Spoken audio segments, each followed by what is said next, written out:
성경에는 욥, 시편, 잠언, 전도서, 아가서를 지혜의 문서라고 말합니다.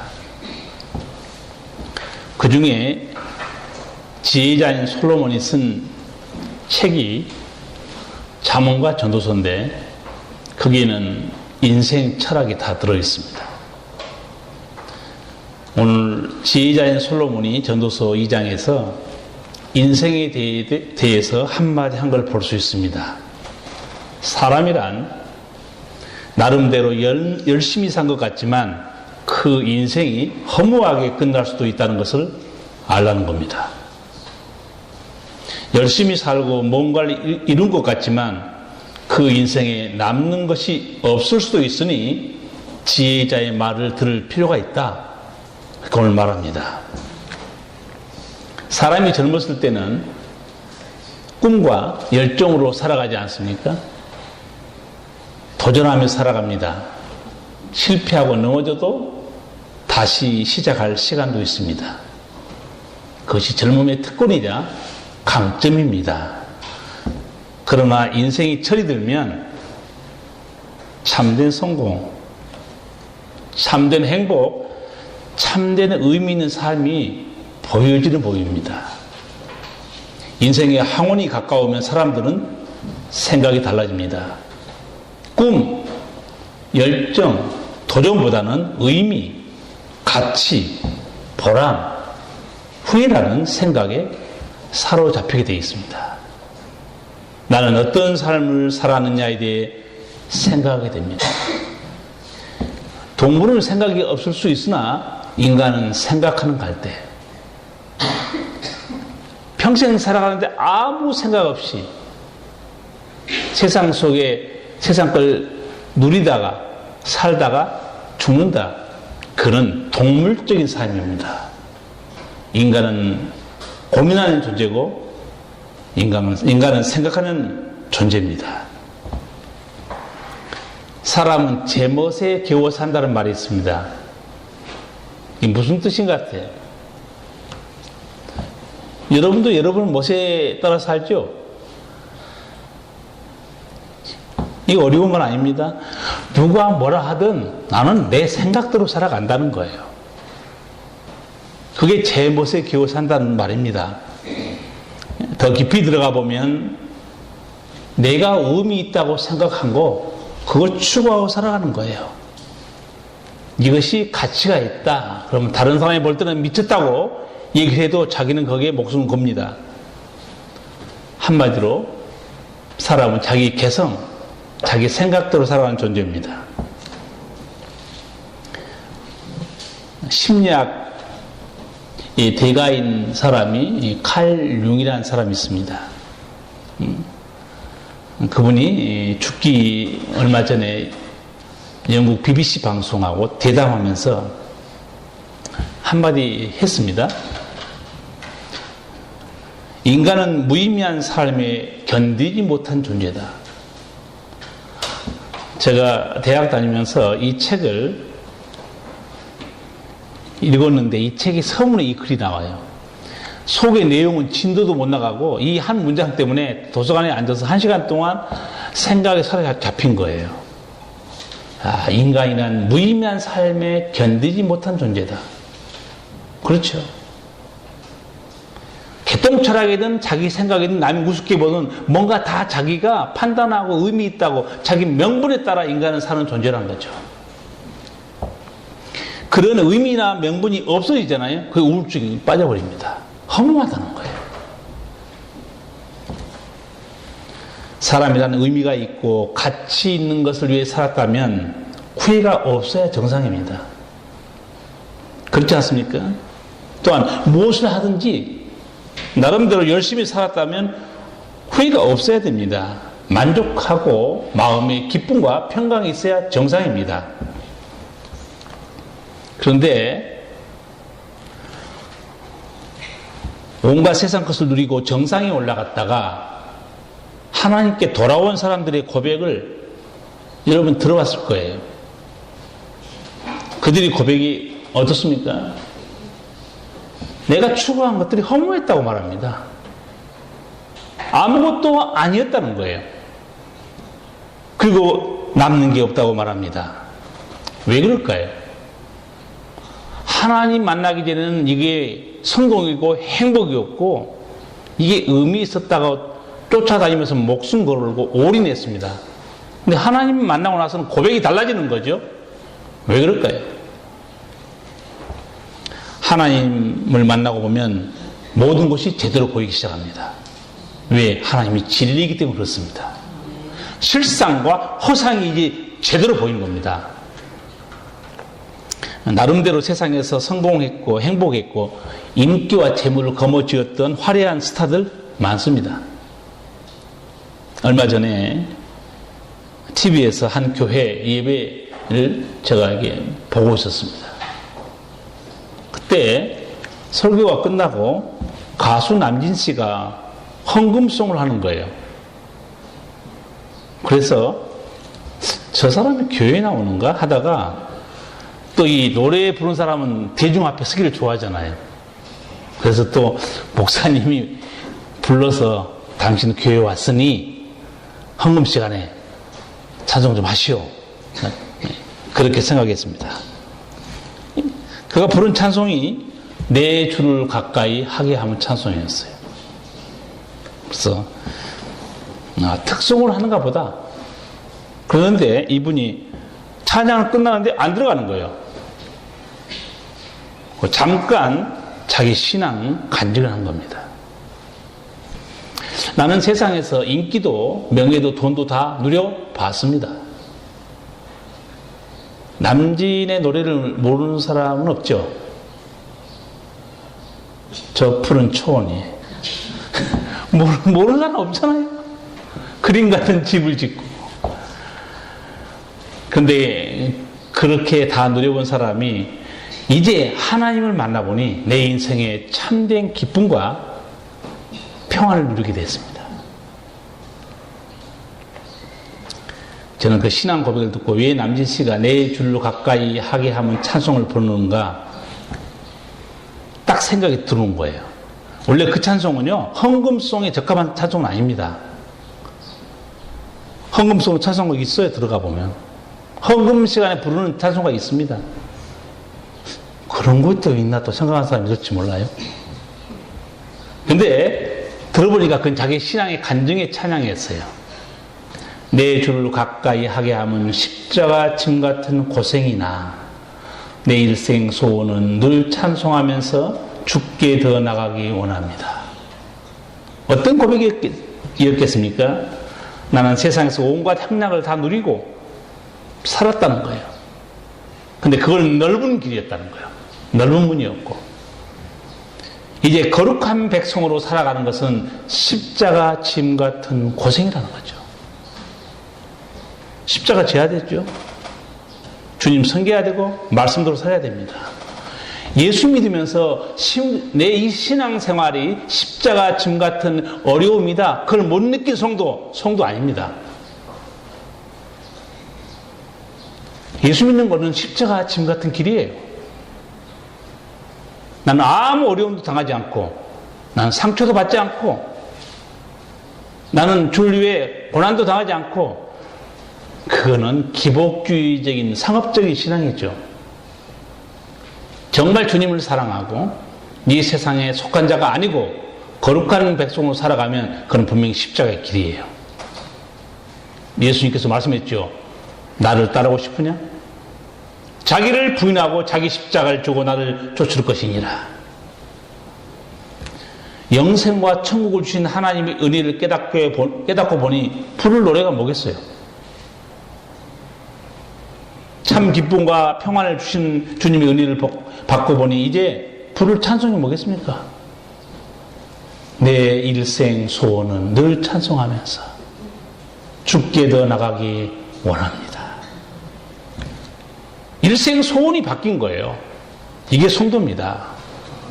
교회 나오면서 자기 소원이 바뀌지도 않고 자기 목표나 추구한 것도 바뀌지 않는다. 그건 예수님의 제자는 아니죠. 이제 이 가수도 바뀐 거예요. 내 일생 소원은 주님을 찬송하는 거예요. 그리고 주님께 더 가까이 나가는 게 내 소원입니다. 얼마나 놀라운 생명의 변화입니까? 방송을 보니까 카메라맨이 이렇게 성도들을 이렇게 딱 비춰주는데 여러 사람이 울고 있더라고요. 그 간증과 남진 씨의 찬양을 들으면서 왜 울었을 것 같아요? 막 공감했을 거예요. 나도 한때는 세상 것을 붙들고 살았는데 이제는 예수보다 귀한 것은 없다. 자기 은혜 받았는데 저 사람도 그 은혜를 받았구나. 눈물이 난 거죠. 그렇지 않겠습니까? 저도 그 진지하게 찬송 부르는 모습을 딱 보면서 내 마음이 뭉클해지는 거예요. 성도 여러분, 많은 사람들이 하나님 없이도 충분히 성공했다고 자랑하고 모든 걸 누렸고 멋있게 살았다고 자부합니다. 열심히 산 내 인생 후회가 없다 하고 말합니다. 한번 생각해 봅시다. 그러면 그렇게 성공했고 잘 나갔는데 왜 하나님을 만나면 고백이 달라지겠어요? 이유가 뭡니까? 계속 주장해야 되는데 하나님 만나고 나면 그 고백이 달라지지 않아요? 하나님 만나고 나서 참된 기쁨과 내 삶의 의미를 발견했습니다. 고백하지 않습니까?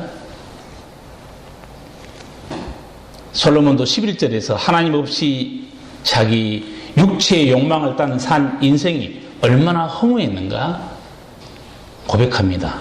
11절 같이 읽겠습니다. 그 후에 내가 본즉 내 손으로 한 모든 일과 수고한 모든 수고가 다 헛되어 바람을 잡으려는 것이며 해 아래서 무익한 것이로다. 아멘. 그렇게 모든 걸 누린 사람이 결론을 어떻게 내는가? 좀 쉬운 번역 성경이 이렇게 되어 있습니다.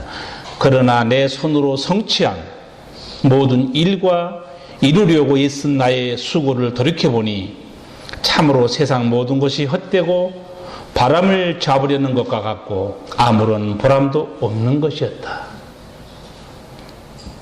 솔로몬은 뭔가를 이뤘다고 생각했어요. 돌이켜보니 자기 인생에 남는 게 아무것도 없었다는 거예요. 의미도 보람도 없었으니 얼마나 허무했겠습니까? 그러나 하나님을 만남으로 이런 허물을 깨닫는 거 은총입니다. 오늘 이 성경 본문을 듣는 여러분이 복받은 거예요. 왜냐하면 아무 인생이나 내 인생이 허무했다고 깨닫는 게 아닙니다. 다 자기 잘난 모습 살잖아요. 하나님 만나는 순간에 내 삶의 허무, 무의미 이걸 깨닫게 된다는 거 보통 큰 은총이 아닙니다. 주 예수보다 귀한 것은 없네. 찬송가 우리 부르면서 은혜 많이 받지 않습니까? 세상 것을 즐기다가 예수님 만나고 나서 새로운 깨달음 속에서 이 찬송을 작사가 나온 겁니다. 주 예수보다 귀한 것은 없네. 이 세상 부귀와 바꿀 수 없네. 이 세상 명예와 바꿀 수 없네. 이 세상 행복과 바꿀 수 없네. 영 죽을 내 대신 돌아가신 그 놀라운 사랑 잊지 못해. 세상 즐거움 다 버리고 세상 자랑 다 버렸네. 이런 은총을 입은 사람, 복받은 사람이에요. 한번 생각해 보세요. 같이 신앙생활 하는데 내 인생에 있어서 예수님보다 귀한 것은 없다. 이 진정한 깨달음 아무나 누린 것 같아요? 교회 나오지만 그렇지 않습니다. 내 삶의 우선순위가 하나님 아버지. 그리고 두 번째가 내 인생. 이렇게 우선순위를 바로 깨닫고 그리고 그런 삶을 살아가는 사람들 교회에 나온다고 다 그럴 것 같습니까? 예수 믿는다는 거 큰 표지 중에 하나가 뭐냐면 자랑이 바뀐 겁니다. 아직도 자기 자랑하고 있잖아요. 그 하나님 우리 모르는 사람이에요. 옛날에는 나를 자랑했는데 이제는 하나님을 자랑하고 옛날엔 내 능력을 자랑했는데 이제는 하나님의 은혜를 자랑합니다. 알고 보니 다 나의 나 된 것은 하나님의 은총이었습니다. 옛날에는 땅의 것을 자랑했고 뭔가 이룬 것을 드러냈는데 이제는 하늘의 신령한 은총을 자랑하고 그걸 추구하고 있습니다. 근데 사도 바울 정말 얼마나 대단한 사람입니까? 당시에 명문학부를 졸업한 사람입니다. 가말레의 문화생이고 로마 시민권자였고 왕손이었고 철학으로 능통한 사람이에요. 그런데 그가 어떻게 고백합니까? 나는 십자가 외에 자랑할 것이 아무것도 없다는 거예요. 나는 예수님을 아는 지식이 이 세상에서 가장 뛰어난 지식이었다고 자기가 고백합니다. 여러분, 이런 깨달음에 이른다는 거 얼마나 큰 은총입니까? 여러분이 똑같이 교회에 나와서 하나님 말씀 듣고 기도하고 예배드리고 신앙생활 하지만 주 예수보다 귀한 것은 없다. 이 깨달음, 그래서 그 깨달은 대로 행복하게 살아간 사람, 복받은 사람입니다. 왜냐하면 지식과 삶은 다른 것이기 때문에 그렇습니다. 깨달았다고 해서 내게 능력이 나온 건 아니에요. 깨달은 만큼 그 인생을 사는 것도 아닙니다. 어떤 사람은 지식만 추구하고 깨달음만 있되 삶의 내용에 있어서는 거룩한 능력이 드러나지 않은 습관적으로 신앙생활도 많습니다. 사도 바울은 갈라디아서 6장 8절에서 두 가지 인생에 대해서 말해줍니다. 자기 육체를 위하여 심는 자는 육체로부터 썩어질 것을 거두고 성령을 위하여 심는 자는 성령으로부터 영생을 거두리라. 두 가지 인생이 있어요. 자기 육체를 위해 사는 자, 결국에 거둘 게 썩어진 것밖에 없다는 거예요. 그러나 성령을 위해 심는 자, 성령이 이끄심 받아 사는 사람은 영원한 생명뿐만 아니고 하늘의 신령한 복을 누리게 돼 있다는 거죠. 여러분은 뭐를 위해 심습니까? 육체의 소욕입니까? 성령을 따라 심고 있습니까?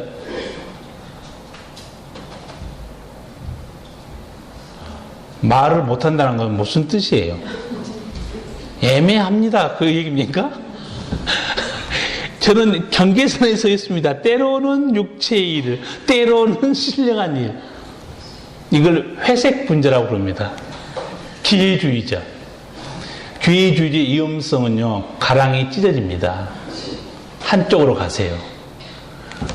육체를 위해 심는 자는 육체로부터 썩어진 것을 거두고 성령을 위해 심는 자는 성령으로부터 영생을 거둔다고 말씀하고 있지 않습니까? 오늘 읽은 전도서 2장 솔로몬이 자기 육체를 위해 심었던 것을 구체적으로 말하고 있습니다. 바로 앞에서 솔로몬이 뭐에 대해서 또 허무했다고 말하는 줄 아십니까? 내가 지혜와 지식도 추구해 봤는데 정말 허망한 것이었다. 앞에 1장 그 17절, 18절 한번 읽어볼까요? 내가 다시 지혜를 알고자 하여 미친 것과 미련한 것을 알고자 하여 마음을 썼으나 이것도 바람을 잡으려는 것인 줄 깨달았도다. 지혜가 많으면 번뇌도 많으니 지식을 더하는 자는 근심을 더하느니라. 아멘. 이 참 역설입니다. 사람이 지혜가 많으면, 지식이 많으면 굉장히 자유하고 행복하고 의미를 깨닫고 살 것 같지 않습니까? 근데 솔로몬이 뭐라고 말해요? 지혜가 많으면 번뇌도 많으니 지식을 더하는 자는 근심을 더하느니라. 무슨 뜻으로 말한 것 같습니까? 하나님 없는 인간의 지혜와 하나님 없는 인간의 지식이 결국은 인간에게 남겨준 것은 번뇌와 근심밖에 없었다 그 말이에요. 오해하면 안 됩니다. 인간적인 지혜와 지식은 삶의 번뇌에서 인간의 근심에서 자유케 해주지 못한다는 뜻입니다. 우리나라 이런 속담이 있죠. 식자 의한, 여러분 한문도 잘 안 되세요? 식자우한 무슨 뜻입니까? 아는 게 병이란, 약간 도움이 되네 좀. 아는 게 병이란 말 있지 않습니까? 알면 왜 그게 치유받아야지 왜 아는 게 병이에요? 알긴 알았어요. 문제도 알고 있고 지적들도 잘합니다. 해결할 능력이 없다는 거예요. 아멘 좀 여러분들 하시고 한 명만 아멘 하세요. 식자우한 아는 게 병이라는 거예요. 그렇잖아요. 나는 그 사람이 뭐 여러 가지 병도 앓고 살아가는데 난 그런 황당한 병명은 또 처음 들어봤어요. 어떤 병인 줄 아세요? 이름이? 건강염려증 환자도 있다고 하더라고요. 병든 게 아니에요. 건강염려증 환자. 너무 조금 아프면 이쪽이 죽는가 보다. 저래서 죽는가 보다. 온통 건강염려증 환자가 있다는 거예요. 건강염려증 환자는 알긴 아는데 아는 게 병이에요. 진짜로 아는 것도 아니에요. 어설프게 알아가지고 자기를 죽이는 겁니다. 그래서 공부도 하시려면 공부도 확실하게 해야 됩니다. 중퇴하시면 안 돼요. 중퇴하면 안 돼요. 끝까지 올인해서 끝까지 가야 됩니다. 이게 인간의 학문을 올인하면 남는 게 뭔지 아세요? 저는 하나님의 은혜로 공교롭게도 경제학도 전공한 사람이고 신학도 전공한 사람이에요. 어떻게 보면 대단히 중요한 걸 두 가지 전공한 겁니다. 경제는 먹고 사는 문제고 신학은 생명에 대한 문제예요. 하나님 어떻게 그렇게 다 공부하게 만들었어요. 근데 제가 공부하고 깨달은 게 뭐냐면 정말 깊이 공부하잖아요. 한 가지 사실이 명확해집니다. 사람은 제대로 한 게 별로 없다. 그거예요. 한번 해보세요. 저는 경제학에 대해서 물어보면요. 지금은 아는 게 없어요. 그리고 경제를 알아서 경제를 살립니까? 여러분, 법을 아는 사람들이 법 잘 지키십니까? 경제학 한 사람이 돈 많이 번 거 봤어요? 못 벌어요. 나도 돈 못 벌고 있잖아요, 지금. 잠언에서 솔로몬이 그렇게 말해요. 나 그 역설은 기가 막혀요. 빠른 자라고 먼저 도착한 게 아니라는 거예요. 용사라고 전쟁에 이기는 것도 아니라는 거예요. 지식이 많다고 재물을 모으는 것도 아니라는 겁니다. 솔로몬의 이 잠언은 지혜의 보고입니다. 그럼 솔로몬이 뭘 말하고 싶겠어요? 하나님의 은혜가 아니고서는 사람이 추구한 것들, 능력이 있다고 다 얻는 게 아니라는 거예요. 그래서 그걸 빨리 깨달아야 됩니다. 주님, 저는 주님이 필요합니다. 주의 도움이 필요합니다. 주의 인도하심이 필요합니다. 고백해야 될 필요가 있어요. 솔로몬은 지혜와 지식, 인간적인 지혜와 지식에서 얻은 것은 결국은 번뇌와 거짓밖에 없었어요. 눈을 딴 데로 돌립니다. 다른 거 해보면 이게 멋있는 인생이 아닐까? 그래서 자기가 추구하는 게 결국은 2장에 있는 겁니다. 2장에 솔로몬이 경험했던 것들이 다 나와 있어요. 오늘 읽었잖아요. 1절에 보면 내가 시험적으로 너를 즐겁게 하리니 너는 낙을 누리라 하였으나 이것도 헛되도다. 야, 그래도 세상에 세상에 즐거움을 누리는 거, 세상에 향락에 그게 인간 사는 맛이 있지 않을까 생각한 것 같아요. 세상에도 그런 말 하죠. 술 없는 인생 무슨 낙으로 사냐. 여기도 그런 남자들이 있어요. 회개했으니까 다행이지. 술 없이 무슨 낙으로 살았냐. 여자 없이 무슨 낙으로 사냐.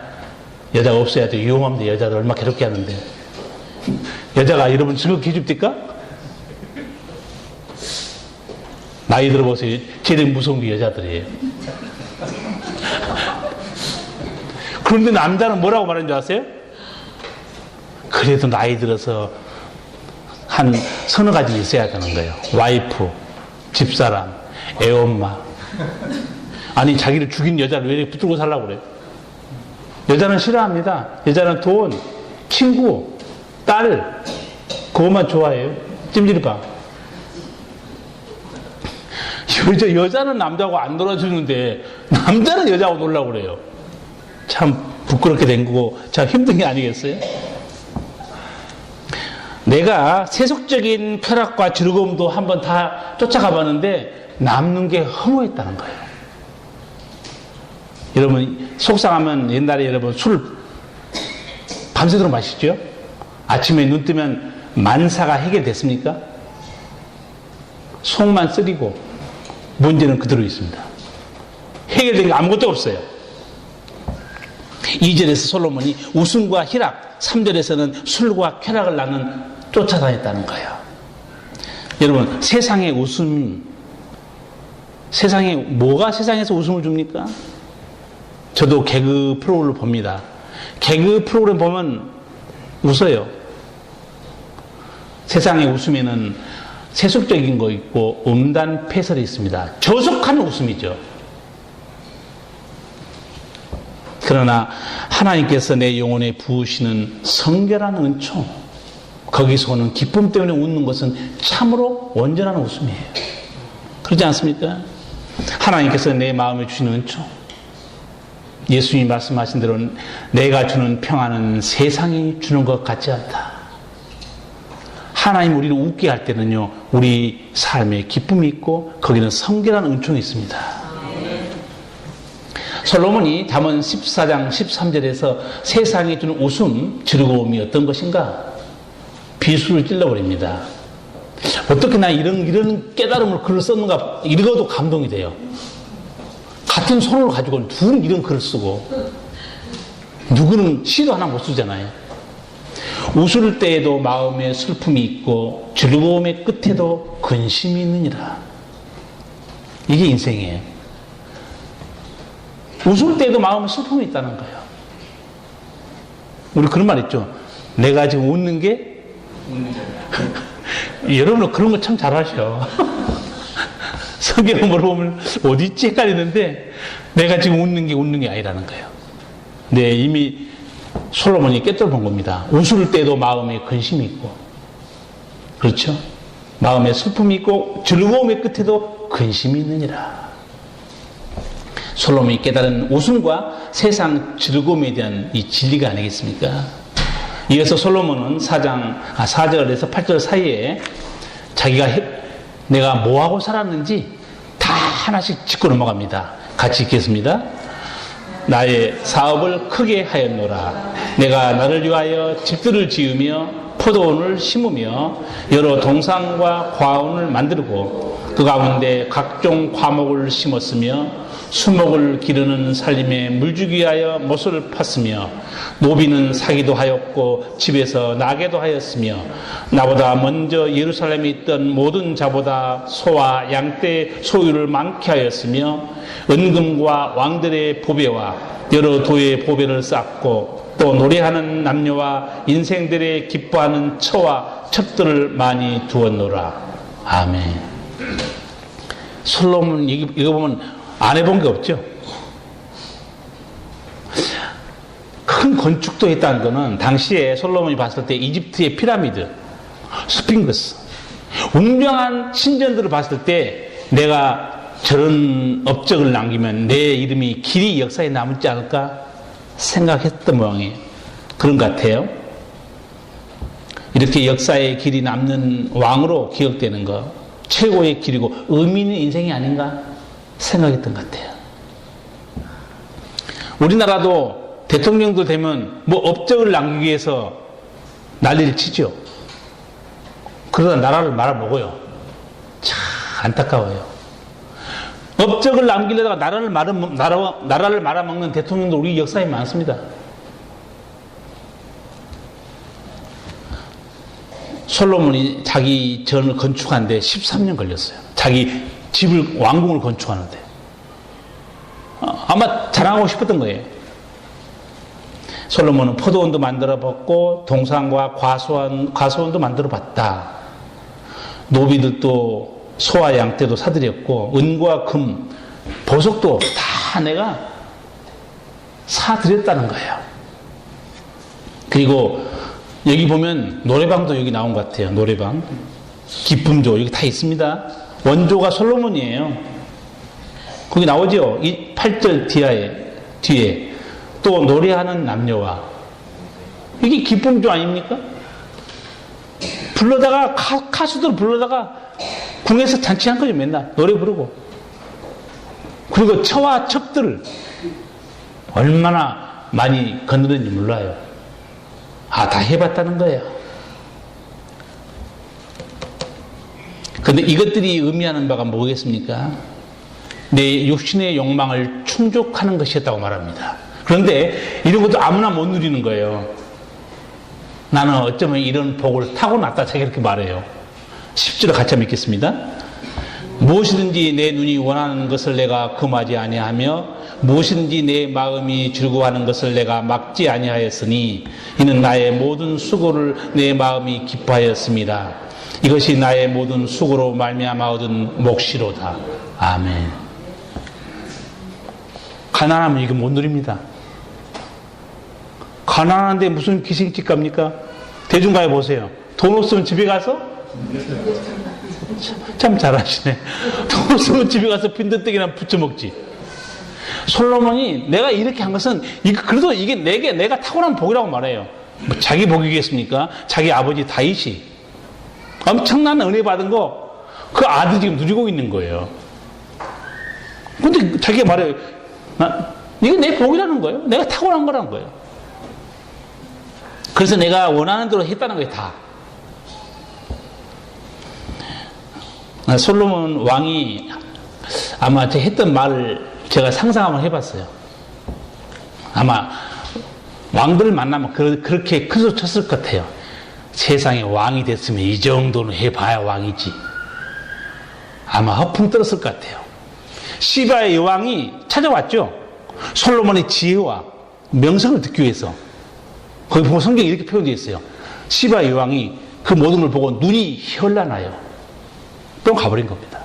와, 정말 지혜로운 왕이고 그 모든 것들로 너무너무 화려한 걸 보고 놀랐어요. 솔로몬이 그렇게 말하지 않았겠습니까? 적어도 사람이 왕이 됐으면 이 정도는 한번 누려봐야지 왕 아니겠냐? 근데 모든 걸 누려본 솔로몬이 뭐라고 말하죠? 내 인생에 후회는 없다. 나는 정말 만족하게 인생을 살았다. 그렇게 고백합니까? 나는 아쉬운 게 없다. 그렇게 말하지 않지 않습니까? 11절 한번 같이 읽겠습니다. 그 후에 본즉 내 손으로 한 모든 일과 수고한 모든 수고가 다 헛되어 바람을 잡으려는 것이며 해 아래서 무익한 것이로다. 아멘. 얼마나 뜻밖의 결론입니까?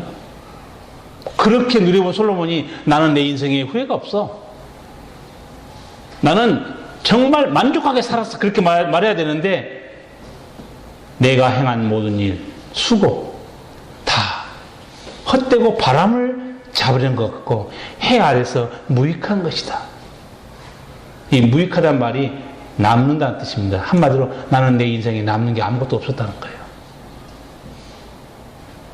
여러분 지금까지 한 50, 60 다 살아오셨죠? 남는 게 뭡니까? 많잖아요. 집도 있고 땅도 있고 냉장고도 있고 부동산도 있고.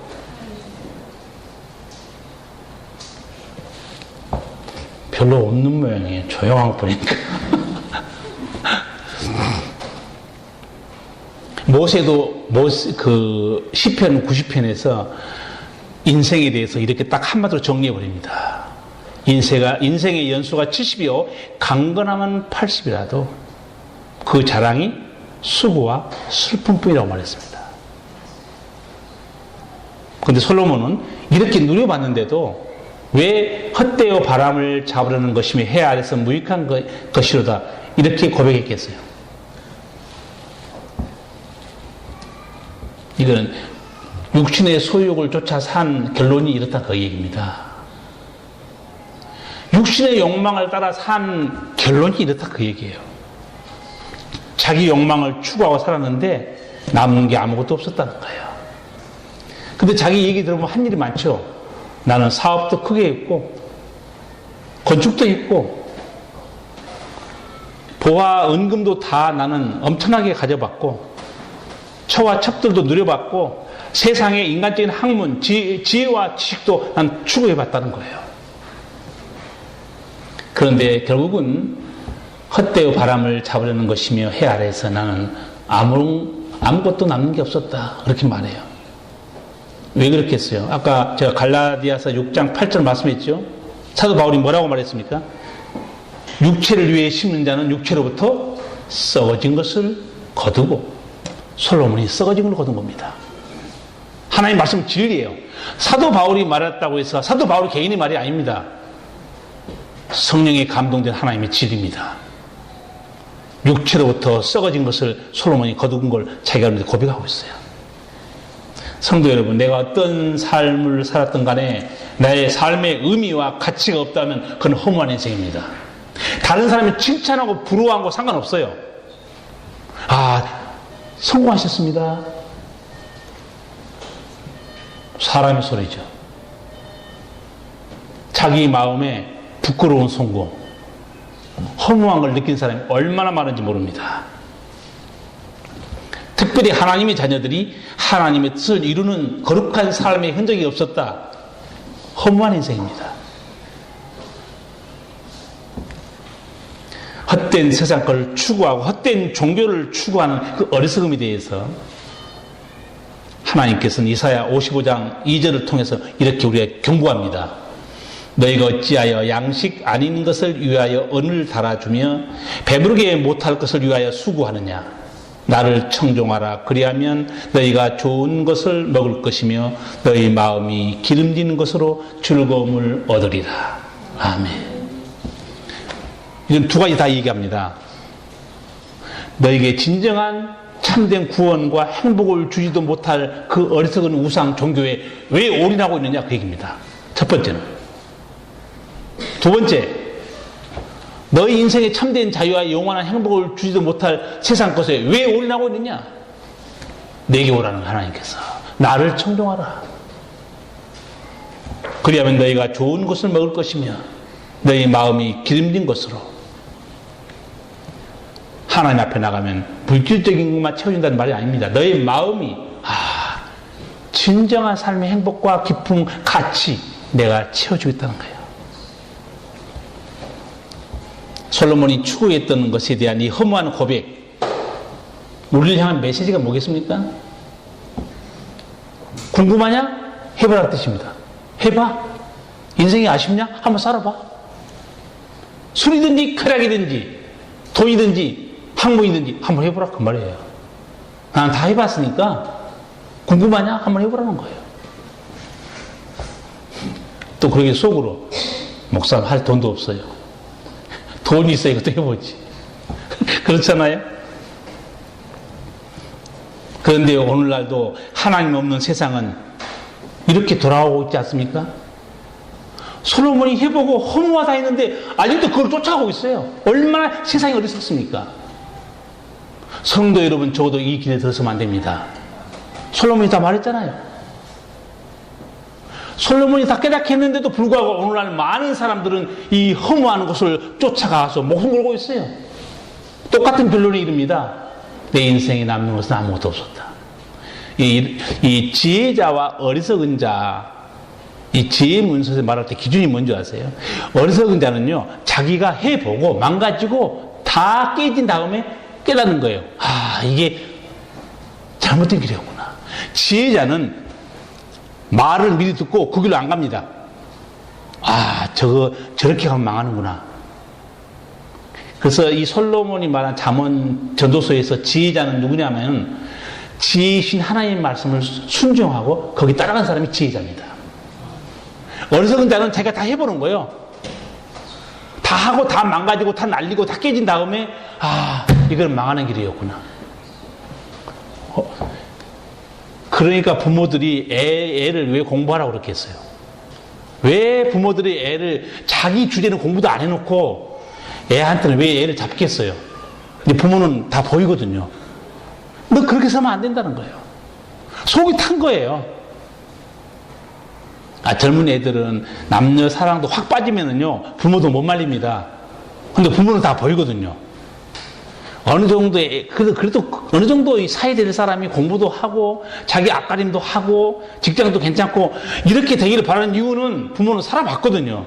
너 지금 불타는 가슴에 너 불나방이냐?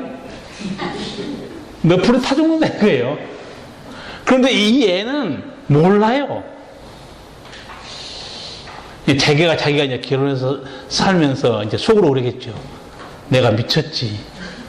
내 이 인간 만난 게 내 천추의 일생에 차후였다. 실수였다. 이게 바로 어리석은 자입니다. 경험을 통해서 진리를 깨닫는 거 아니겠어요? 오늘 솔로몬의 말씀을 보면 같은 인생이지만 육신을 따라 사는 인생도 있고 하나님 말씀을 따라 사는 신령한 삶도 있습니다. 하나님 앞에서 의미 있는 삶, 행복한 삶, 솔로몬이 어떻게 규정한지 아세요? 해 아래 새 것이 없다 그렇게 말합니다. 해 위에 새 것이 있다는 거예요. 해 위에 새 것이 무슨 뜻이겠어요? 하나님께서 주신 새 생명에 새 삶이 있다 그 말입니다. 바울은 그걸 깨닫고 고린도후서 5장 17절에서 이렇게 말합니다. 누구든지 그리스도 안에 있으면 새로운 피조물이다.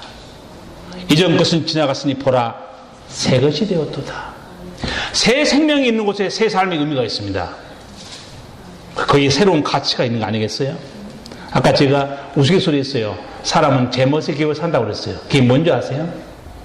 사람은 자기가 부여한 의미, 내가 부여한 명분 때문에 살고 있는 겁니다. 그게 누가 볼 때는 우스워도 나는 이게 의미 있어. 내가 이 명분이 딱 서면 그 사람이 올인하고 있어요. 근데 내가 부여한 의미는 인간적인 의미에 불과할 뿐이에요. 사람의 진정한 의미는 창조자이신 아버지께 가야 전모가 드러납니다. 허상과 실상을 보게 된다는 거 아니겠습니까? 예수님께서는 허무한 인생, 목말라 갈증을 느끼는 인생을 향해서 요한복음 4장 13, 14절에서 이렇게 말합니다. 이거는 사마리아 여자와 대화하면서 하는 얘기예요. 사마리아 여자가 남편 5이 있었잖아요. 얼마나 기구한 인생을 살았습니까? 예수님 한마디 합니다. 예수께서 대답하여 가라사대 이 물을 먹는 자마다 다시 목마르려니와 내가 주는 물을 먹는 자는 영원히 목마르지 아니하리니 나의 주는 물은 그 속에서 영생하도록 솟아나는 샘물이 되리라. 아멘. 이 비유로 말합니다. 여인에게 나한테 물 좀 달라고 그러죠. 그러면서 예수님이 말한 겁니다. 이 물, 내가 주는 물. 예수님이 거기서 무슨 물 준 적이 있습니까? 비유로 말한 거죠. 이 물이란 건 세상에 속한 걸 말합니다. 세상에 속한 건 넌 누리고 알고 살아봐라. 허무와 갈증 벗어날 수 없다 그 말이에요. 내가 주는 물, 영생하도록 솟아나는 샘물이 될 것이다. 영원히 목마르지 않을 것이다. 성도들은 이 은총을 누리고 있습니다. 하나 예를 들어볼까요? 여러분이 진실로 성령으로 거듭나고 진리를 깨닫잖아요. 그러면 죽을 때까지 허무의 늪에서 헤매지 않습니다. 진정한 의미가 무엇인가 질문하지 않습니다. 다만 뭘 괴로워하냐면 내가 아버지 뜻대로 살았어야 되는데 그게 나는 문제다. 보세요. 성도는 영원한 진리를 발견했기 때문에 무엇이 진리냐 헤매지 않습니다. 다만 한 가지 명백한 사실은 내가 아버지 뜻대로 살아야 되는데 그걸 고민하지 않습니까? 이어서 예수님께서 요한복음 14장 6절에서 이렇게 말씀합니다. 내가 곧 길이요 진리요 생명이다. 인생의 참된 의미와 참된 행복은 주님께 준 선물입니다. 허무하고 인생의 갈증으로 목마른 자들이 있습니까? 예수님께 나와야 돼요. 예수님의 음성을 들어야 됩니다. 오늘 본문을 통해 우리가 들어야 될 주님의 음성이 무엇이겠습니까? 하나님이 없이도 충분히 성공했고 잘 살았고 행복했다고 고백한 사람들 왜 하나님 만나면 다른 고백을 하냐 이거예요.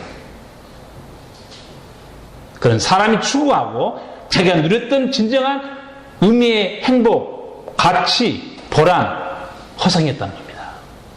그걸 반증하는 겁니다. 솔로몬도 11절에서 인간의 소욕을 따라 산 그 삶이 얼마나 허무했는가 분명히 말합니다.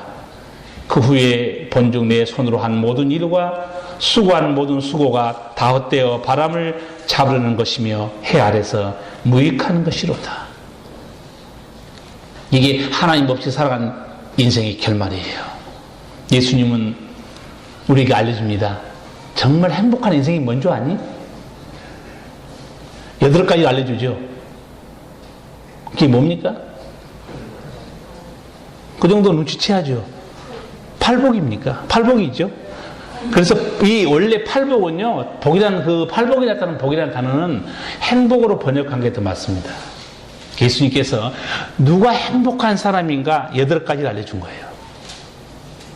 심령이 가난한 자는 참으로 행복하다. 왜냐하면 천국이 저희 것이기 때문이다. 애통하는 자는 참으로 행복하다. 왜냐하면 저희가 위로를 받기 때문이다. 마음이 청결한 자는 참으로 행복하다. 왜냐하면 저희가 하나님의 얼굴을 보고 살아가기 때문이다. 이런 사람이 정말 행복한 사람이라는 거예요. 그럼 이게 어디서 옵니까? 새로운 피조물, 새 생명을 얻은 사람이 누리는 은총들입니다. 죄인이 무슨 이 은총을 누립니까? 있는 것도 모릅니다. 인생을 마쳤을 때 허무하지 않고 참으로 행복하고 의미 있는 삶이 바로 이런 새로운 피조물이 있다는 걸 명심해야 됩니다. 그런 면에서 메가더 장군이 그 자기 자녀를 위한 아버지 기도가 있는데, 정말 메가더 장군 그 기도 보면 그 아버지 기도가 너무너무 멋있는 거예요. 제가 서두하고 끝부분만 잠깐 읽어드릴게요. 주님, 내게 이런 자녀를 주옵소서. 약할 때 자기를 돌아볼 줄 아는 여유와 두려울 때 자신을 잃지 않는 담대함을 가지고 정직한 패배에는 부끄러워하지 않고 의연하며 승리에는 겸손하고 온유한 자녀를 내게 주옵소서. 내 아들에게 유모를 알게 하사 생을 엄숙하게 살아가면서도 또한 생을 즐길 줄 알게 하옵소서. 마지막 일이 끝냅니다. 자기 자신에만 지나치게 집착하지 말게 하시고 겸손한 마음을 갖게 하사 참된 위대함은 소박함에 있음을 알게 하시고 참된 지혜는 열린 마음에 있으며 참된 힘은 온유함에 있음을 명심하게 하옵소서. 그리하여 나 아버지는 그날에 내 인생을 헛되이 살지 않았노라고 고백할 수 있도록 도와주옵소서. 아멘. 정말 멋있는 아버지예요. 생을 즐기면서 유모도 알게 도와주시고 정직한 패배는 부끄러워하지 않게 도와주시고, 얼마나 멋있는 기도입니까? 근데 마지막 기도가 아주 방점을 찍습니다. 내 아들이 인생을 다 마치는 날 하나님 앞에서 저는 헛된 인생을 살지 않았네요. 고백할 수 있는 내 아들이 되게 해주세요. 얼마나 멋있습니까? 메가더 장군 기도의 아버지 기도 전문이 필요한 사람은 010-9027-7637로 전화하세요. 제가 친절하게 전문을 보내드리겠습니다. 인생이란 새로운 피조물이 되어 하나님의 뜻을 이루고 하나님의 영광을 드러낼 때 비로소 참된 행복, 참된 보람과 의미를 알게 되어 있습니다. 왜냐하면 하나님께서 그렇게 인생을 창조했기 때문에 그렇습니다. 인생은 하나님 안에서 아니면 밖에서는 절대로 참된 의미, 가치, 보람, 하나님이 밖에는 두지 않았어요. 그래서 밖에서 찾아보세요. 없습니다. 그러나 이런 오늘 귀한 말씀을 들으시고 여러분이 내 인생이 어떤 인생이었는가, 내가 허무한 것을 쫓아다니는가, 그거를 말씀을 들었던 자체로 복받은 겁니다. 앞으로는 하나님 앞에서 정말 거룩한 흔적, 의미 있는 삶을 추구하고 사시기 바랍니다. 기도하시겠습니다. 거룩하신 우리 아버지 은혜를 감사합니다. 오늘 지혜자인 솔로몬의 귀한 깨달음을 저희도 듣게 했습니다. 그 후에 내가 본즉 내 손으로 한 모든 일과 수고한 모든 수고가 다 헛되어 바람을 잡으려는 것이며 해 아래에서 무익한 것이로다. 그러나 은혜가 풍성한 아버지께서 우리를 살리시고 하늘의 백성 삼으시고 예수님 안에서 모든 것을 깨닫게 하시고 이제는 행복한 삶, 주 안에서 의미 있는 삶을 추구하며 살아갈 수 있는 말씀을 주신 것 참으로 감사합니다. 우리 성도들이 남은 생에 메가더 장군의 아버지 기도와 같이 그날에 내 인생을 마치는 날에 내 인생이 헛된 인생을 살지 않았구나 하는 감사의 기도를 드릴 수 있는 성도들 되게 하여 주시옵소서. 예수님 이름으로 기도하옵나이다. 아멘.